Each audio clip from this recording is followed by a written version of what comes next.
Was that perfect timing or what? It's like 10:59 where I'm at. Kelly, I'm so glad that you like the confetti. I think that's probably one place we can we can start to support our students for engagement is to put that confetti cannon extension on. So anytime you're out online, you can just click that, and makes me super happy. Lots to celebrate. So you can unmic yourself or turn your cameras on real quick if you want to let me know how the conference is going so far. I love presenting at this conference so much. The virtual platform is pretty great.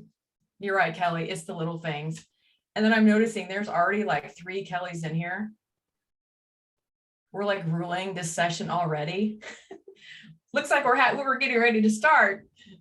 Well, I just want to let you know, well, our interpreters are not here yet, but Naomi has said, well, they might just be a little late. It happened in one of the other sessions.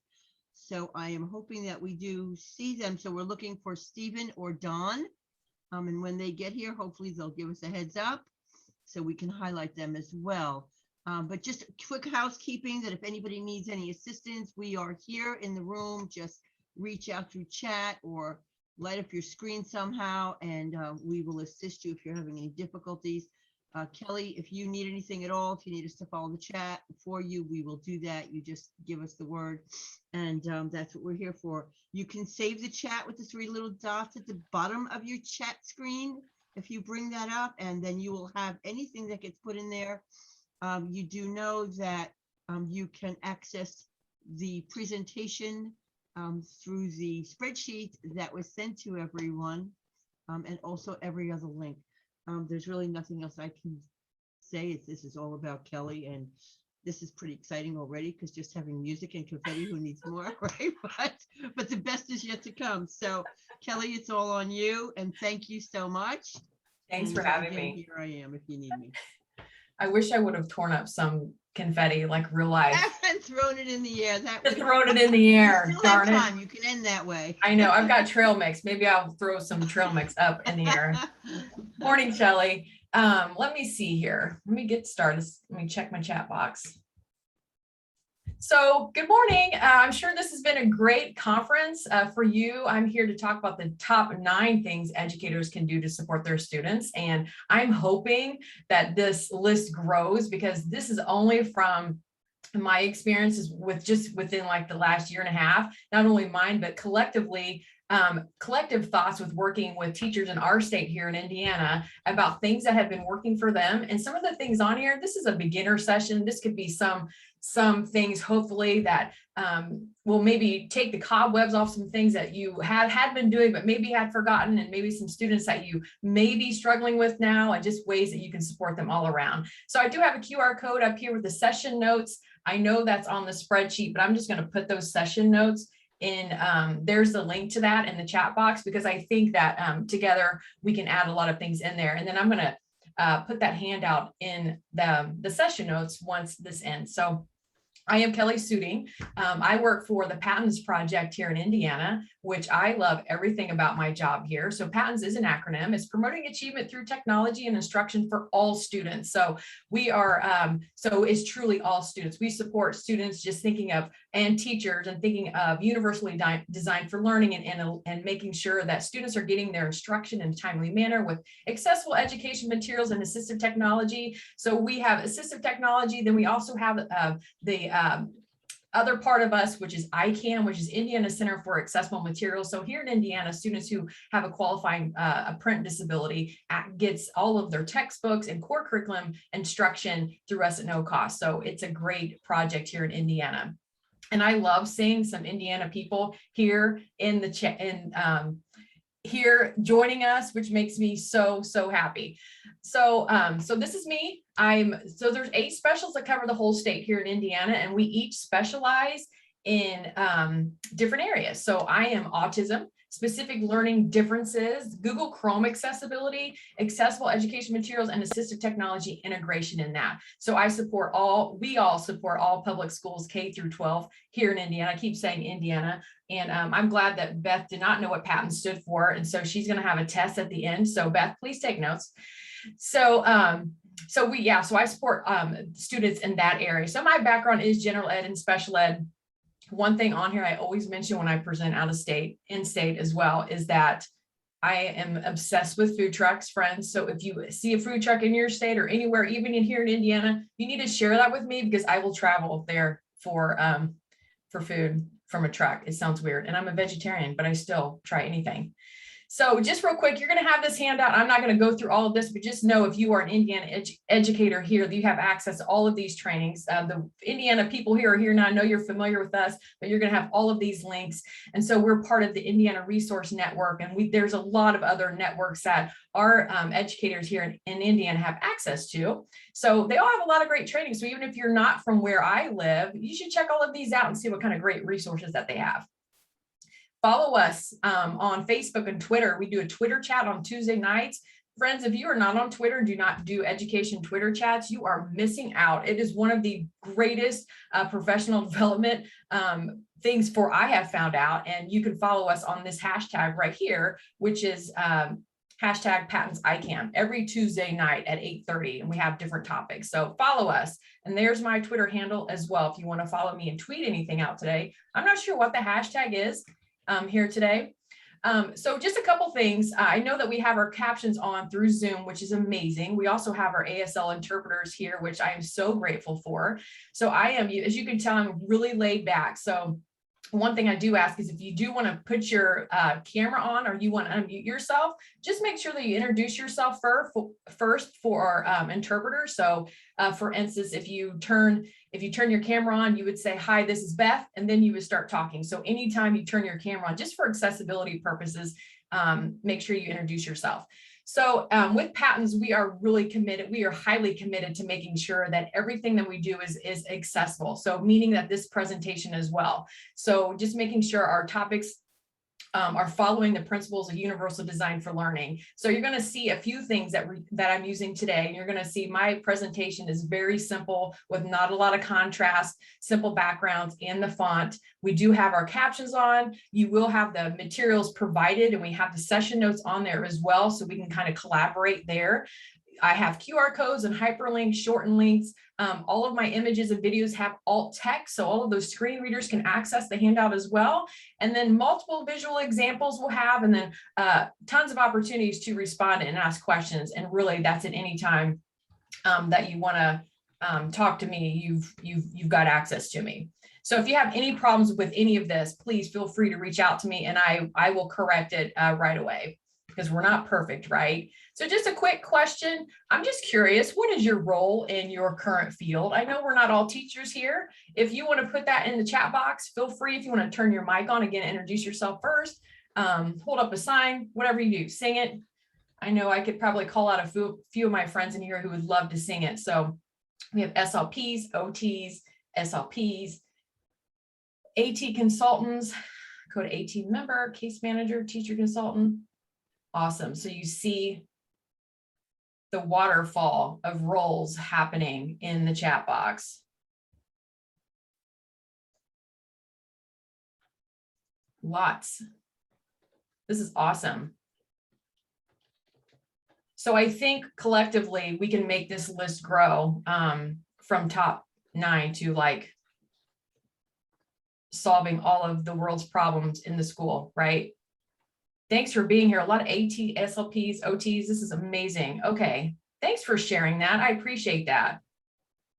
That'll really help me kind of design as we go on. Great. I can't stop reading this. I got to keep moving on. Darn it. So learning objectives today, just so you're going to be able to identify at least 3 strategies for immediate implementation to support equitable education and student independence. I'm really big, as I'm sure all of my friends out there are, is trying to help support our students in being as independent as possible, at the same time holding up those high expectations for their students. So again, it may add up to more than 9. This is just my 9. And you know, what I learned the past year. Let me know if you've ever felt like this in an education setting, or maybe work or in life in general. First, there's going to be music playing at the beginning, and that's a visual. It's a visual of a grandma cooking, trying to bake with her grandson, and then we'll get into some audio. Yeah,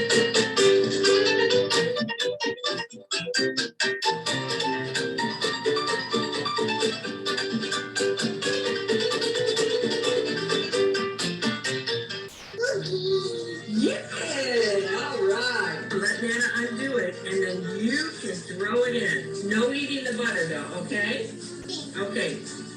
Good job, Kate. Yeah. Butter. A cup of sugar, okay? Okay, ready? What is this? Sugar? Okay, hold it over. Right.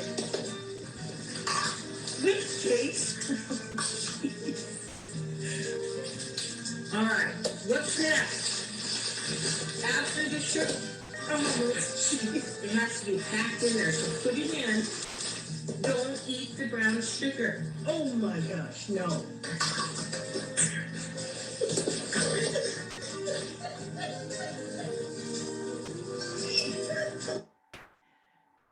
That is funny, not funny, right? So those of you who said that you love the video, yeah, loving cooking with Kate. I had never seen those, and I saw, I was like, I have to use this somehow. So have you ever felt that way, even with now, in a sense of we're working with students, we feel like we've given the directions, and yet we turn around and they're doing the complete opposite, and we're like, what is happening? What is happening? Yeah, Beth's like, feel like herding cats some days, right? So and then we start focusing on those behaviors because we're like, we just told you, but we have to be mindful. Like, did we give them multiple ways to represent what we were saying? Do they have the accommodations that they need to really understand the directions that I just gave them? So there are so many ways that we can support students to where you don't feel like you're doing that like Nana, because that's really hard. And I know that that's happened to me a lot of times working with students, and you're like, wait a minute, I just told you we're not doing that, but it happens anyway.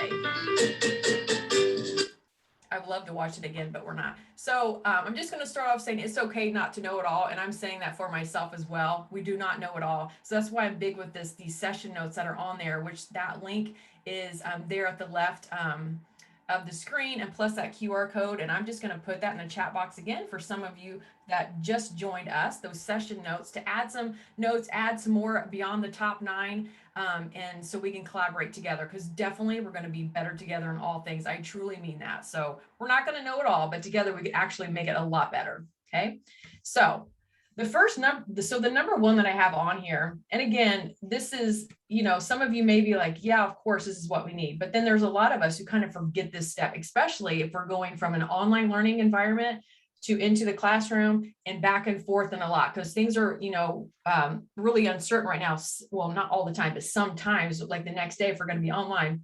But that relationship building, this is one of the biggest ways that you can support your students, right? I mean, right out of the gate, even if there's some things that you haven't thought about that we may talk about here in just a few minutes, it's not too late to start that. So relationship building it's so many things, but creating that interest inventory for your students, what I mean by is just figuring out what their fascinations are, what they like to do, and like really know a lot about them, asking them how they like to learn, how do they feel like they learn best, and if they don't know, then help talk them through that and help them figure out how perhaps they like to engage in the instruction. So making them completely centered of the day, that student centered, can be so important. And then when I say bringing your students' fascinations into the classroom, so when we're on an online environment, if we know a student loves baseball, we may be using green screen with a baseball background. A lot of things we're throwing in baseball, and it's really easy to do.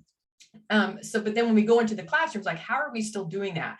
So thinking about ways that our students will know that we're invested in them, and we understand what they like, what they dislike, and we're really trying to accommodate that in a way that they can stay engaged. It's going to be meaningful and relevant to them. And then also being consistent with students who know what those expectations are every single day can be a game changer, right? And that is part of relationship building. It's like, you're invested, you know that a student may be really thrown off if something changes really quickly, or you're not consistent with, today the student was able to do something, but then the next day he's not allowed to do that. So it's all about creating those expectations, and then an environment where it's safe. So students, just having them feel that they're safe to come up and talk with you, or your environment is safe where they can come in and just really feel like they can be engaged during the day. And again, I'm just going to reiterate, knowing your students. So that may mean, and I know some of you on here have already done this from experience because I recognize you, and that is knowing your students, whether if you have to go in wearing Star Wars t-shirts, or you're going in wearing whatever it takes, because you know your students like that. That's a lot of fun for students, is really creating that relationship when some students are really terrified of our teachers sometimes, right? So, and thinking of that, when we really create those relationships, we are breaking down the barriers when it comes to behavior, meaning also that's communication. So when we know our students, we've built those relationships, it gives us a better understanding of what is happening. So we're not focusing on those behaviors solely. So understanding if a student has functional communication, does your student have a means of communication? So if you're constantly just focusing on that student coming in right before math class and throwing the pencil and paper, what does that mean? Does a student, when they're in distress, do they have functional communication during that time?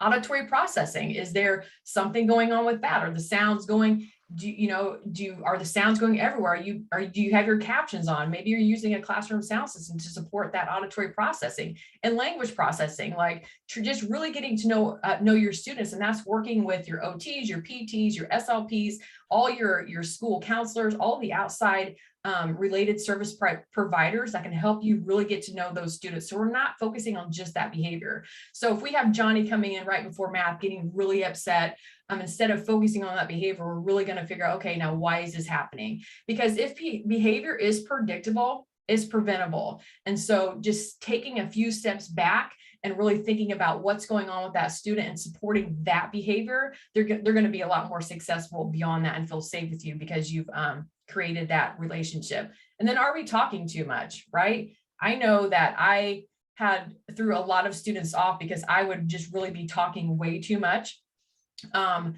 for them during instruction. So it's about using some other avenues to communicate what you're trying to say besides verbal. We'll talk about that in just a second. And executive functioning skills, supporting them in that, paying attention, organizing and planning, initiating tasks, regulating emotions, self-monitoring. I have that list on there because oftentimes we have to, even if it's high school, we assume that our students already have these skills, okay? So if you have a student who's completely disorganized and all we're doing is saying, oh my gosh, you keep losing everything. No, you need to put this here. Taking a few steps back and teaching them those skills, no matter what grade it is, can really support them in a huge way. So think about those students now who either have things crammed in their desk, their backpack's a mess, maybe their lockers are the same. Just step back and think, well, maybe they don't really know what organization means for them and what it should look like for them. So just stepping back and just really focusing on those executive functioning skills and see what we need to teach, okay? When I say teach, some of these things may have not been taught, right? Even teaching, helping students learn how to play is a skill that needs to be taught. Teaching students how to raise their hand is a skill that needs to be taught, like what the expectation is. So this is a big one. I think with executive functioning skills, if students are lacking these, we're going to keep struggling and struggling throughout the whole year. Let's see here. So we can do that with visuals. So we have a lot of SLPs here and they're probably like, oh yeah, the visuals. So visual schedules, and visual schedules are not just for students with complex needs. So visual schedules can support all of our students. Social stories and narratives. So again, if we're like back there on that video when Kate was cooking with Nana, it's like if we were creating those social stories to really show what the expectations are so they could see that, and with those visuals and reinforcers. So being purposeful with reinforcers, being consistent and not prompt dependent. So if you have a student who comes in, like I worked with a student who would come in, and every time I would hand him, I forget what it was. Let's just say it was an iPad. I would hold out the iPad and he wouldn't grab it. But then the next day I handed it to him and he grabbed it. But then I couldn't figure out why some days he wouldn't take it and why some days he would. And it was really because when I went like this and raised my eyebrows, he became prompt dependent on my eyebrows raising that day. So it really is thinking about what we're being prompt dependent, if students are becoming prompt dependent, and it's sort of like a puzzle piece trying to figure out what that prompt dependency is. So just being mindful of that. So pictures and the text is just going to help with language processing and assisting with memory recall. So even today, the more visuals that we can surround our students with just to help with directions and just a multitude of things can be a great point. So prompt dependency, that was one thing that I work with a lot of teachers who struggle with that. We have to figure out that prompt dependency because that is not independence for our students at all. And then sensory needs, number 2, this is so big. So sensory needs, if our OTs are out there, you may be like, yes, sensory needs, supporting our students. So if you're a classroom teacher or you're just working with students and you're not an OT. So let's just say you're the OT working with the students and you're helping them with their sensory processing. So you're giving them different things to do, whether it's bouncing on a trampoline, there's, using a brush on their arm, just kind of figuring out what that sensory need is, a weighted vest. So those times the students are working with you. So it's with sensory processing, it's just difficulty receiving and responding to information from their senses. So really students can become really overstimulated. So think about those students who are in their class and they've worked with their OT. I know that sometimes OTs only get their students for maybe 20 minutes every 2 weeks, right? So just having that communication with what is working for your OT and making sure that that's integrated on a daily basis for your student, that's really going to help. I had one student explain to me when he was really struggling with focusing in class, and it was because his sensory needs were not being met. And he described it as when you haven't, like if the middle of your back really itches and you can't reach it, the whole time you were thinking about that itching on your back, and all you want to do is stand up and go against a tree and like try to scratch it out. So, but it's really hard because that's all you can think about is trying to figure out how to get rid of that itching. So when a student is not getting those sensory needs met, just think about how hard that is to focus. If you constantly have something on you that's really bothering you, it's really hard to focus. So just be mindful of that, sensory needs. And I think that's often really overlooked into class and while we're in class. Let's see. Oh, and sensory needs are not a reward. This does not mean that a sensory need, if a student needs a weighted vest during this time, and if they have a disruptive behavior right before that, that does not mean that they don't get that vest. It is should be part of their education throughout the day to make sure that those are met. So that's number 2, I feel like really can support your students, just meeting those sensory needs. And if there are any OTs, SLPs, or whoever you are that you are finding success with this or how you're integrating those sensory needs throughout the day, please put that in the chat or put that on those session notes. I would love that. For not only myself to be able to support other teachers as well. So I have a Jamboard open. If you've not used Jamboard, you're getting ready to now. So the link is here and it's just a question. How comfortable are you with the principles and implementation of universal design for learning? That link will take you out to our Jamboard. And I just want you to add a sticky note on there or draw or text on that first board. If you do not want to use the Jamboard, you are welcome to put that in the chat box as well. Just give a few seconds. Just how comfortable are you with universal design for learning? I need access. Yep. So that's the story of my life. We're going to do that right now. Done. Everyone refresh your page and you all will have access. Thanks for saying that. Universal design for learning. Thank you, Alyssa. Good to go. Just going to look on here and see what's generating.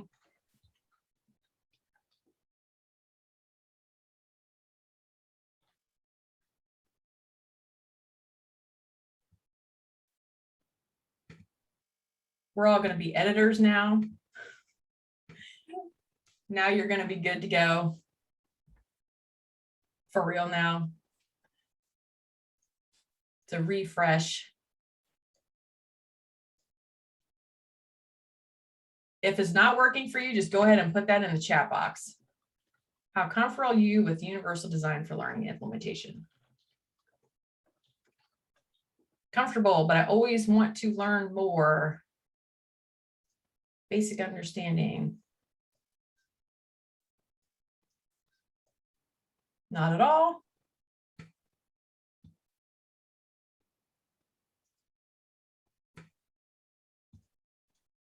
So on our Jamboard, we have sticky notes popping up. I'm developing. UDL is awesome, pretty comfortable. Okay. So go ahead and keep putting those in there. And I'm just going to move on to the next slide, and feel free to go ahead and put that in the chat box as well. So for those of you who are in basic understanding, those of you who probably are rock stars in it, and you're probably doing a lot of trainings on it, but some of you who this is very new for you, this is an amazing way to support your students, is immersing yourself in universal design for learning.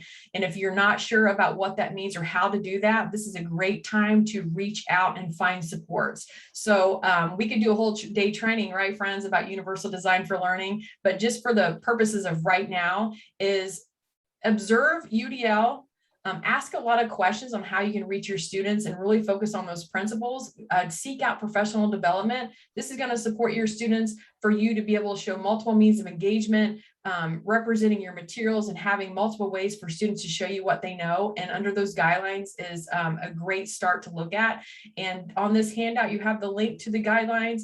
We do trainings here at PADS in Indiana. Our webinars are at no cost. There's podcasts, there's books. So if you know someone who's really proficient in universal design for learning, ask those questions. And it's just going to be open up a world for not only you and your students, if you can really dive into the principles of universal design for learning in your teaching. So that was the next one. And if anyone has any great resources that they use for universal design for learning, please put that in the session notes or in the chat box so we can share that. And then number 4 is data. This is so big. So we need data on everything that we do, especially when we're really trying to find those accommodations for students. And we know this is going to work, but let's just say our school district's like, no, that's going to cost money, or no, we can't do that. We need this data to support. We need this data to be able to move on and to help our students grow. And the data can be for our goals, behaviors, what worked and what did not, right? The what did not part of data is equally as important, right? It's super important, and it doesn't have to be fancy. So if you're thinking working with your students, let's just say you're focusing on behaviors right now, and we won't go into like FBA, but it doesn't have to be fancy. Sticky notes, just making notes about what you're observing. It could be in a notebook, it can be a chart. So this is low tech things. Create Google Forms to where you can just have a Google form on your device that you're using. And if you're observing certain things, whether they're accomplishing that certain goal or not, you're just going to log it in there, and the spreadsheet is going to be shared with all the students' teachers. So if a student is in class period 1 and had a really hard time, we're going to log that in there. So then teacher number 2 is going to see that and know what's going to expect for that time. So and then for staff, so classroom teachers and staff. So data, think about that. And so data is really a big supporter for our students, because that's really going to help us move forward with our students and really get them the combinations that they need, setting the goals to where they are and support them in that way. If anyone uses a specific way that they're collecting data on their students, they want to share that, that would be amazing. There are tons of ideas, but I know that sometimes some of us feel like, oh my gosh, it takes a lot of time, when really it can just be a quick tally. It can be quick something that we share together. So number 4. And then number 5, supporting our students. So check-ins. This can be so big. So check in on the data. So that is not only to take the data, but refer back to it and check on it and see where we're at with the student. Just checking in and saying, hey, how are you feeling today? And if a student is in distress and they verbally can't express that, we give them another way to maybe point at a different card or maybe type something about how they're feeling. So it doesn't just have to be that verbal response. So sometimes we feel like everything has to be verbal, and then we may say, you need to look at me when I'm talking with you. And then there's a complete shutdown. So taking away that verbal response can really can be a game changer for students. So give them visuals, maybe just a physical way that they can, whether it's sign language, whether it's, thumbs up, thumb down, a way that they can express to you how they're feeling. So giving them multiple ways to be able to respond when you're doing that check-in. And then check in for understanding, just like our little Kate who kept eating the butter. She was verbally saying, don't eat the butter. So checking for understanding. So that could be something like, okay, Johnny, I want you to pick up your pencil and then go to the next class. And then Johnny may pick up his pencil and then go back to his desk. So it would be like, hey, Johnny, pick up your pencil, go to the next class, and then have him repeat that. Okay, now what are we going to do? So just asking students to repeat to make sure they're getting exactly what you were trying to relay to them. And then doing that, just a quick assessment. That could be that quick formative assessment, just asking quick questions, again, for checking for understanding if we're not going to verbally do it, but we create something where they can just check in with something else, like a Jamboard or a Padlet, or just another ways that they can respond to you. And then are you one-to-one? So let's chat about that. When I say one-to-one, I do not mean one-to-one devices. What I mean is, are you an educator that you're really working with students who just one-to-one, like that student really is the one who just responds to you for whatever reason, whether you're a paraeducator, you're the classroom teacher, you're the SLP, you could be that, just that one person that the student responds to. So a big thing about that is, I know that when I was a paraeducator years ago, and for me, I felt like I really liked when a student needed me. And looking back, I'm like, that's a good feeling, but that's really not the best feeling, because then that student becomes dependent on me. Because when I was absent during that next day, this student would be really, really struggling. So that's not always the best way to do that. So when I have do not be the keeper of all things, that's really sharing common languages and commands that you're giving to your students that works for you, that you're sharing this with any individual that's working with that student. Having that common language throughout the building that works for you can be really, really helpful, not only just for you, but this is going to be really, really helpful for students, because then it feels consistent what works. So I know that one time I was teaching math, my student loved Michael Jackson, and on the division, I would always say, okay, Michael Jackson, he's going to do the moonwalk off of this, off of it. So when the student went to do a test and I wasn't there, and someone was there to support her, and she was trying to talk about it, and the teacher was not saying it how I was saying it. She's like, no, it's Michael Jackson. And the teacher had no idea what she was talking about. And she was unable to complete that assessment because the teacher felt like she was getting off track by just wanting to talk about Michael Jackson, when in fact, that was part of the method that we used to teach that. So just sharing those little tips and tricks that works for your student with the entire building can really support your students. And then accessibility. So number 7, accessibility. This is our wheelhouse in patents for sure. So accessibility. So creating high expectations and making sure that everything that we do is accessible for students, including our instruction. So this is going to support that independence. So some assistive technology considerations, considering that assistive technology that's supporting that student and thinking about what the goal is. So if our students really are great writers, they can tell great stories with their voice, but when it comes to typing on a keyboard or writing with a pen or paper, they really, really struggle. And so after we think about going through like the SET framework, we're thinking about the student, the environment, the task, and the tool, and trying to match the appropriate assistive tech device for that student. Maybe they need speech to text. So if that's writing with their voice, text to speech. That means having all of the text read aloud so then they can read with their ears or be auditory readers, word prediction to support them. So making sure that our students are getting accessible instruction in the way that they learn, and those accommodations are met for them at all times, in all grades, in all subjects, that those accommodations are following them wherever. So this does not mean that a text to speech should only be used during language class, because language arts, because that's where they're reading the most. That accommodation should follow them in math so they can decode those directions independently as well. That's going to be so helpful for your students. And plus, especially if it's written in their IEP, their individual educational plan, they have to have those accommodations at all times. So creating that accessibility in their instruction and their environment. And that's really going to have you offer them high expectations. It's like, I know that you can do this, and all you need is this accommodation. When we take that away and say, oh, you don't have to read that because I know that you can't read that independently, that is lowering the expectations. And we never want to be that person. And I just going to show you this, and I'll talk about it really quick, setting expectations. Training fleas requires a glass jar with a lid. The fleas are placed inside the jar, and the lid is then sealed. They are left undisturbed for 3 days. Then, when the jar is opened, the fleas will not jump out. In fact, the fleas will never jump higher than the level set by the lid. Their behaviour is now set for the rest of their lives.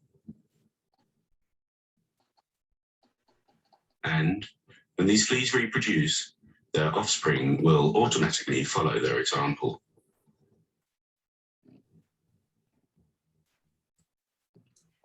So the message of that is don't ever be the lid. My friend Carol Allen shared that at a conference one year, and we just fell in love with it. I'm like, yes, that makes so much sense. Like we can really set, how students feel when if we lowering expectations of our students feel that way. So if we can keep those expectations high by creating that accessible environment and instruction, that could be everything. Just knowing that students could do that. They don't have to be always struggling in reading when they have the appropriate combination. So don't ever be the lid. If you take anything away from that, please take that. And then number 8, are you hovering? So what I mean by that, if you are, let's just say that I think when we're in special education, and we're for an education, we really want to just kind of like make sure our students are succeeding and we're right there. We don't want them to make any mistakes. And, we may or may not be really struggling if they do make mistakes. And that is one way not to support your students if you're doing everything for them and you're fixing everything for them, because students should be allowed to make mistakes and figure out. That's a huge learning experience for them, the dignity of risk, right? So allow those mistakes and not hovering. If you are working with students one-on-one, it's not about hovering. It's about if a student, if a teacher comes up, another teacher asks the student a question and then you're answering for them because maybe they didn't answer in the way that you think that they should. This is all hovering. And I know that especially when students get older, they don't like us to be by them all the time. So if you're maybe one of those, the teachers where the student is with you all day in your room, they're getting pulled out into your room, is just not hovering.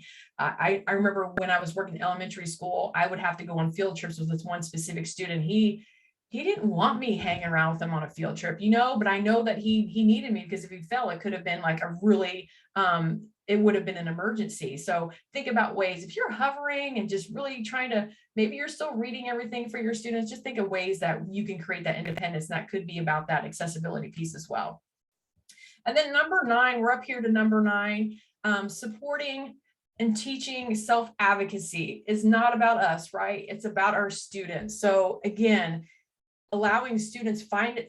If you are working with students who have no mode of communication, no means of communication, start there. All students should be able to communicate yes or no. Students need, and there's so much technology and services and strategies that students can communicate in some way. So it's not about a student voice and student center. This is the number 9 one, but it's up there with relationship building, is just teaching students that self-advocacy, speaking up for themselves. If they're not getting those accommodations that they need in math class, we're teaching those students to speak up and say, I need these accommodations in my math class, and this is why. So this is a really big piece, and I hope that we can all just step back and think of ways that we can support our students to be more independent. So we're not speaking for them all of the time, and they're able to self-advocate for the things they need, because that's going to be a life skill. We all need that skill. So I think I was just wanting to end this close to just words by a teacher and words from students. And I know that this video has been out there for a long time, but I think it really resonates. And there's nothing better than having words from our students to be able to share what they need. And so as I wrap up here, ask your students, if you haven't today, just ask your students what they like about online learning, what they don't like about online learning. Ask your students what they like about being in the classroom and what they don't like about being in the classroom. Ask them how they learn best, or how they feel like they don't learn best. This is all great things that we can learn from our students, that we actually take that, use that feedback and actually implement it, because this is a great way that we're going to support our students. Our students are going to want to work really hard for us if they know we're invested and what we're teaching them. Everything that we're doing is meaningful and relevant, and it's so important. So this is why we're coming down here at the last few minutes. These are just words coming right from students. Dear teacher, I know it doesn't always seem like it, but I really do want to listen and learn. Just my brain is kind of different.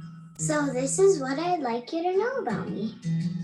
I have to move or I really can't pay attention. Even though I'm not looking at you, I can still listen to what you're saying. If you tell me, sit up straight, now I have to use all of my brain to do just that. It makes me feel sad when you tell me to try harder, even though I've already tried as hard as I can. I actually listen better when I'm rocking in my chair. When you give me a bunch of directions, I start to think I will never remember all of this. Sometimes my mom and dad ends up doing all of my homework. So here's how you could maybe help. Let me get up and move while I'm learning. Let me look wherever I want when you talk to me. Let me rock or slouch in my chair. No matter what, please don't take away my recess. Give me a hug, I can feel all by myself. Instruction very short. Just ask me, what does your brain need right now? And one more thing.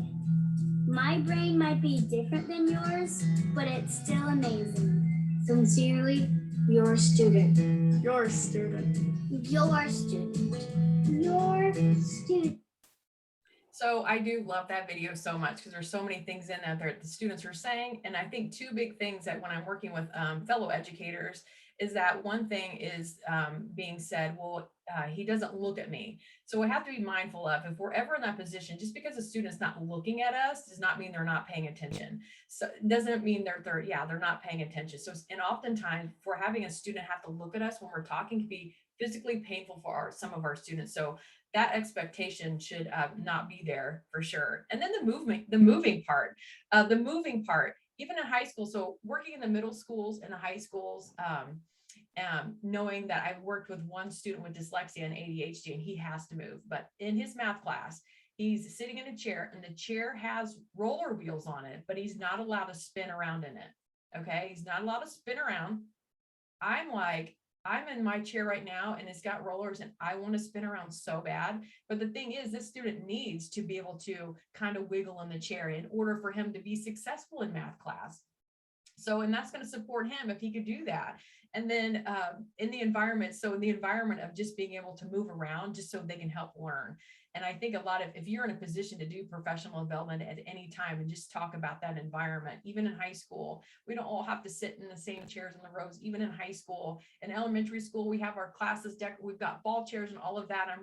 I would love to see it just be a norm that all of those strategies are shifted from elementary school to middle school to the high school, because those are still important skills. Supporting your students and allowing them to be able to move and have just a different way that they could sit in the classroom is just going to support them and help them learn for sure. And I have a question here. Can you share the link to this video? Yes, I'm going to put the handout in there for you as well. So you can get the link for that video is going to be in there. And I do love that video too. So this is great. I wanted to leave a little time for questions, but probably not more of questions, but more of just kind of collaborating. If anyone wants to put anything, did they think of something else that's maybe really worked for you? That it's way beyond 9 for sure, way beyond 9. And I'll just give like a few seconds here to wait, and it's okay if no one has questions. Totally great. I'm glad you liked that video. Again, you'll have a link to all of that. And normally I'm rushing at the end, so I'm glad that we've got a couple, like 2 minutes. Session notes are right in here. I'm just going to put that link into the box one last time so you can get there. If you're an Indiana educator and you want to fill out an evaluation, there is a link to an evaluation on there for PGPs. This is my information. There's that QR code to hold up your device and hold up your device with your camera, and it'll take you directly to, this is an evaluation, but this is my information to reach out to me. So Jennifer, thank you. In the chat box, using student-led activities in OT, we call it client-centered approach. I love that. Client-centered approach. I'm gonna have to share that out. It's not called stealing. It's just borrowing your words. Love that. So we just have one more minute. Let me see if I got the, and go back to the session notes. This is where you're going to, on the session notes, you're going to find your, the handout's going to pop right in there as soon as I click end on here. So you'll make sure that you get that. So I'm going to wrap this up, 11:44. Thanks so much for joining me right now at this time. I really enjoyed this. I love learning together and growing beyond the 9. I know there's tons of things beyond the 9, but this is what things that I have had to focus on the last year and a half that has helped fellow educators, myself, and our students. So if you need anything at all, feel free to reach out to me at any time. Check out our training calendar on our patentsproject.org and see other trainings that you can join in beyond this conference. Again, I love this conference. We have a conference actually in November that some of our friends who are here are actually joining us. So we're going to have a lot of great presenters here. So you can also join this no matter where you're at. It's virtual. So have a wonderful, wonderful next 2 days of this conference. Thank you so much. Thank you, Laura. Oh, I need to do confetti. Oh, please do. Please do. Thank you so much, Kelly. This was wonderful. And thank you everyone for joining us. And remember, we have the keynote speaker at noon today, or is it 12:30? We have to check again. But we'll see you all again. And remember to be here for tomorrow's, this afternoon's sessions and tomorrow. Again, Kelly, thank you so much. This was fabulous. And look for that. Look for those handouts, everyone. Thank you. Bye-bye now. Thank you.